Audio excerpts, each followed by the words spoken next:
Assalamualaikum dan salam sejahtera. Selamat datang ke dalam channel ini. Sebelum mula, sila tekan subscribe dan aktifkan butang loceng agar anda sentiasa mendapat info terbaru dan panas daripada channel ini.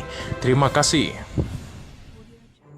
Perdana Menteri Anwar Ibrahim berkata, tiada campur tangan kes mahkamah libat jemaah menteri. Berita penuh. Perdana Menteri Datuk Seri Anwar Ibrahim memberi jaminan tidak akan mengganggu sebarang proses undang-undang melibatkan jemaah menteri yang terlibat dengan kes mahkamah. Anwar berkata beliau telah memaklumkan kepada Peguam Negara dan Ketua Hakim Negara bahawa negara ini mesti ditegakkan atas prinsip negara hukum.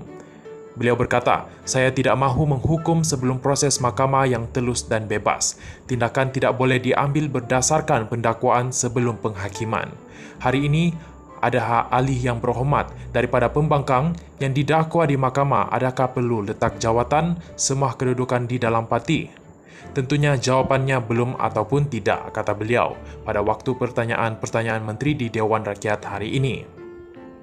Anwar menjawab soalan tambahan Ahmad Fadli Syahari, Perikatan Nasional Kawasan Pasir Mas sama ada pelantikan jemaah menteri yang mempunyai kes mahkamah akan mempengaruhi keputusan atau perbicaraan di mahkamah.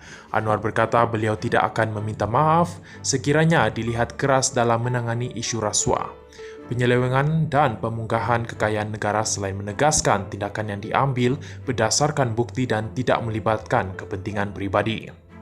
Beliau berkata, saya hanya boleh bagi jaminan ia tidak menjejaskan prinsip dan dasar madani yang saya ketengahkan. Saya arahkan ambil tindakan jika ada kesalahan. Saya tidak peduli dari parti mana individu berkenaan, termasuklah daripada keadilan PKR sendiri. Saya nak bawa rakyat faham bahawa negara tidak boleh selamat tanpa nilai, tata susila dan akhlak. Kita boleh maju dari segi ekonomi tetapi rosak dari segi tata kelola, tadbir urus yang juga libat rasuah dan salah guna kuasa, kata beliau lagi. Anwar berkata Datuk Seri Dr. Ahmad Zahid Hamidi, Barisan Nasional Bagandatu yang dilantik sebagai timbalan Perdana Menteri telah menjalankan tugas dan amalan yang mematuhi prinsip dan dasar kerajaan. Ada satu kes yang dibawa kepada beliau di syarikat GLC, syarikat berkaitan kerajaan di bawah kementerian. Beliau yang mengusulkan beberapa tindakan segera tanpa tender. Beliau telah menulis patu pada arahan Perdana Menteri. Jemaah menteri dan semua mesti melalui proses tender, kata beliau. Sementara itu, Perdana Menteri berkata, konsep Malaysia Madani adalah satu gagasan yang menyeluruh dan adil kepada semua rakyat di negara ini. Saya beri jaminan jangan gementar dengan istilah Arab Madani.